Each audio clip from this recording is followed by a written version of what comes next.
नमस्कार, मी महेश आहे. Icon steel build आयकॉनच्या या विशेष मुलाखतीमध्ये आपल्या सर्वांचं मनापासून स्वागत. इंजीनियर श्रीपाद राठौड़ सर आपका यहाँ पर बहुत बहुत स्वागत है.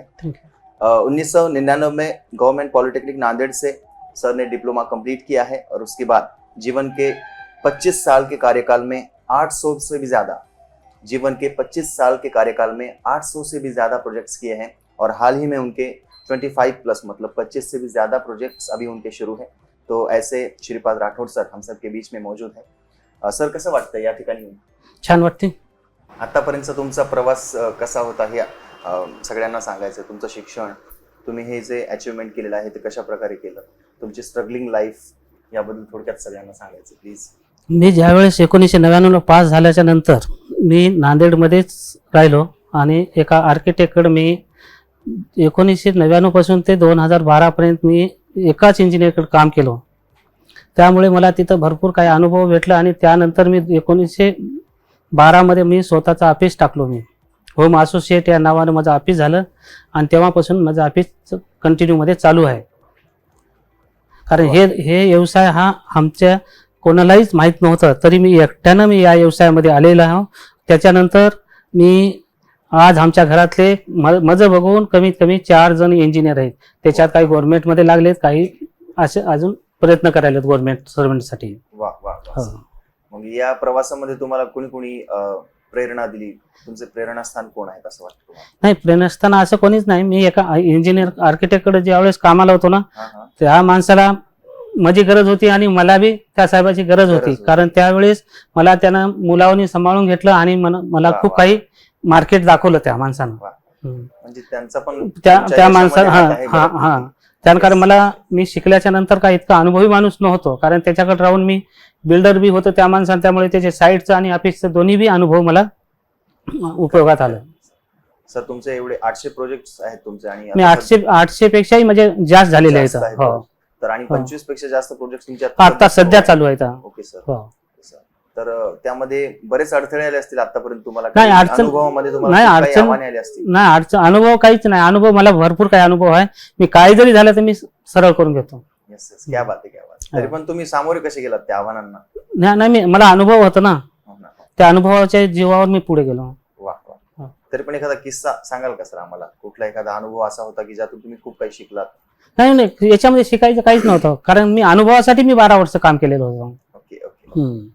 माणसाला कसं बोलायचं काय नाही ते सगळं काही मी त्या आर्किटेक्टकडून शिकलो मी. Okay sir. आणि सध्या आता कुठे कुठे प्रोजेक्ट सुरू आहेत तुमचे सर? मला एक आता नांदेडमध्ये पावडेवाडीमध्ये काय चालू आहे, तरोड्यामध्ये काय चालू आहे, बाहेरगावी पालममध्ये जास्त कामं राहतात म्हणजे. Okay sir. सर बांधकाम करत असताना सिव्हिल इंजिनियर म्हणजे खूप महत्वाचा एक व्यक्ती असतो, ज्याला सगळं टीम मॅनेजमेंट करायचं असते, सगळ्या गोष्टी सांभाळायच्या असतात, एक जबाबदारी असते.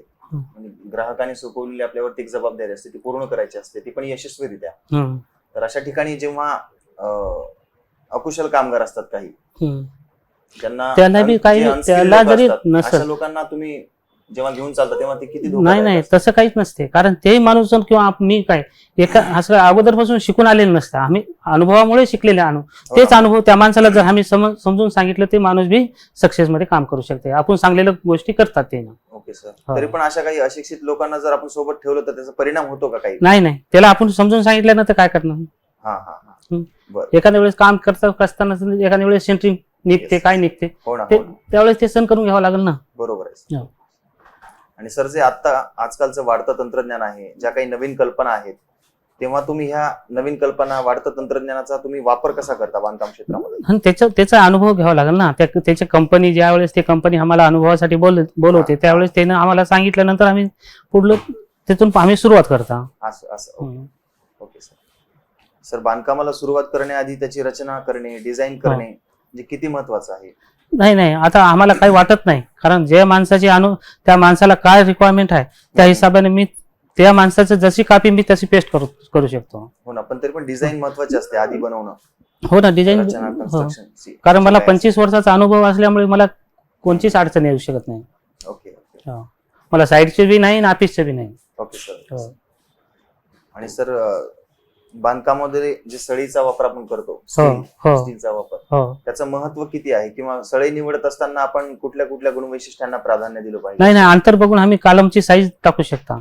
ओके. हो.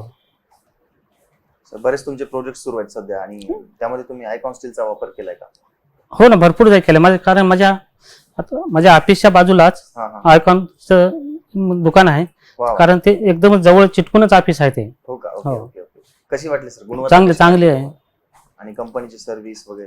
नाही, कंपनीची सर्व्हिस म्हणण्यापेक्षा आता ते दुकानदार, आम्ही दुकानदारावर गेल्यानंतर ते दुकानदार आम्हाला गजाळी जसं म्हणलं तसं ते देऊ शकते तेवढं.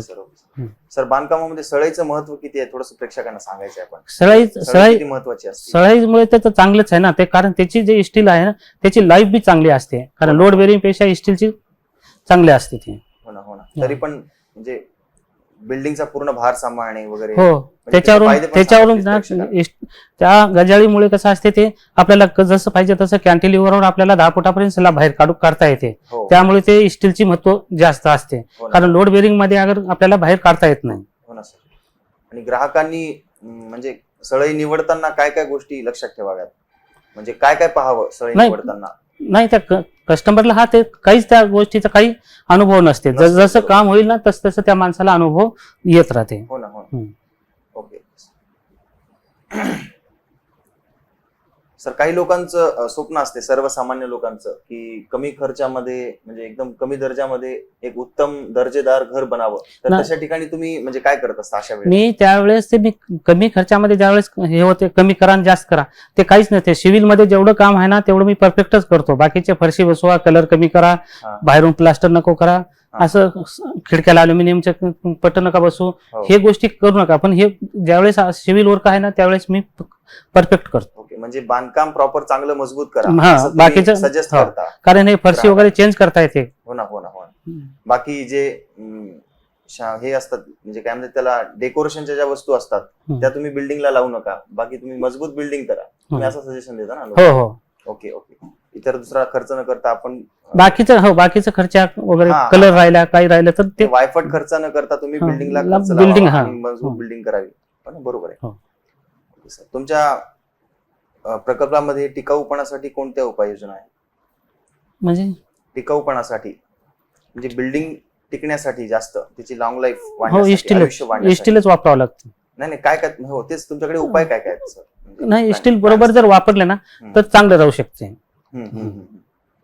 आणि गेल्या वर्षभरात सर तुम्ही कोणत्या व्यावसायिक विकास किंवा प्रशिक्षण कार्यक्रमामध्ये सहभागी झालात का? नाही, कारण माझ्या कामामध्येच बिझी राहतो मी. हो ना.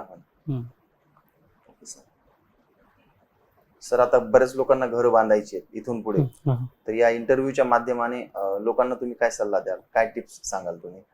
नाही, आता ते तर कंटिन्यू मध्ये चालूच आहे. आता त्याच्यात सांगायचं काय हे नाही. हो ना. तरी पण म्हणजे लोकांना काय सल्ला द्याल, की बाबा तुम्ही कुठल्या कुठल्या गोष्टींची काळजी घेतली पाहिजे, वस्तू निवडताना कशी निवडावी, किंवा टीम सिलेक्शन कसं करावं, किंवा एखाद्या विश्वासू माणसाला काम सोपवावं, थोडस तुमच्या कसं? आता ती गोष्ट जी आहे ना, मोठ्या शहरामध्ये ती गोष्ट अलग राहते. आणि ह्या शहरामध्ये आता आपण टीम निवडायच्या वेळेस कसं असते, कारण हे कोणाचं नातेवाईक वगैरे निघते मध्ये, कारण ते आमच्या टीम न निवडतात ते, कारण त्याचे नातेवाईकाला वगैरे निवडतात. बरोबर आहे. ठीक आहे सर. आणि सर, तुमचा एखादा मोठा प्रोजेक्ट कोणता आयकॉनिक प्रोजेक्ट आहे का, त्याबद्दल सांगायचं आहे? एखादा स्पेशल प्रोजेक्ट? मी शाळेची बिल्डिंग केलेलं आहे आयकॉनिक मध्ये. वा सर, कुठे सर? मालेगाव. हो. आणि अजून तुमचे प्रोजेक्ट्स आहेत त्यांची नावे पण सांगावी, जेणेकरून ग्राहकांना पण कळेल. कारण मी भोकर मध्ये एक मंगल कार्यालय बांधलेलं आहे. कारण नांदेडमध्ये मी एक 10 अपार्टमेंट बांधलेले आहे. शाळेची मी 2-3 जागी शाळेचे कामं केलेलं आम्ही. वाजेगावला शाळेचं काम केलेलं आहे, मालेगावला केलेलं आहे. तर या मुलाखतीत आपण आलात, वेळ दिलात आणि आपले अनुभव या ठिकाणी शेअर केलात, त्याबद्दल खरंच छान वाटलं. नक्कीच तुमचा अनुभव सांगितलेल्या सर्व महत्वाच्या गोष्टी सर्वांच्या कामी येतील, आणि आपण आल्याबद्दल खूप खूप धन्यवाद. तुमच्या पुढील वाटचालीस खूप खूप शुभेच्छा. थँक्यू.